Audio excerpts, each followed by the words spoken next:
পাওয়া যাচ্ছিল না, কোথা থেকে কি বলবেন? আরামবাগ হসপিটালে আমার বাবাকে ভর্তি করা হয়। আজ সকাল থেকেই নিখোঁজ, পাওয়া যাচ্ছে না। তারপর কোথায় গেছিলেন? তারপর আমরা এখানে সমস্ত জায়গায় খোঁজাখুঁজি করেছি, আরামবাগ বাস স্ট্যান্ড, হসপিটাল, দোকান, এদিক ওদিক, রাস্তাঘাট, বাসে, সমস্ত জায়গায় খোঁজ নিয়েছি। এখনো মানে মিনিট 5 আগে পর্যন্ত কোনো খবর পাওয়া যায়নি।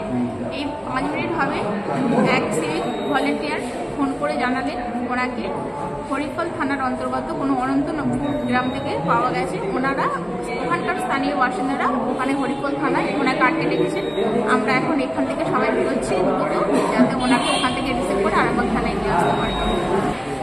আমার তরফ থেকে, আমার ফ্যামিলির তরফ থেকে আরামবাগ থানা এবং হরিফল থানা এবং আরামবাগ রুরাল থানা থেকে সমস্ত থানাকে আমাদের তরফ থেকে অনেক অনেক অভিনন্দন। বাবাকে অনেক খুঁজে পাওয়ার জন্য, সহযোগিতা করার জন্য অনেক ধন্যবাদ আপনাদের সকলকে। আপনার বাবার নাম কি? জগদীশ বেলা। বাড়ি কোথায়?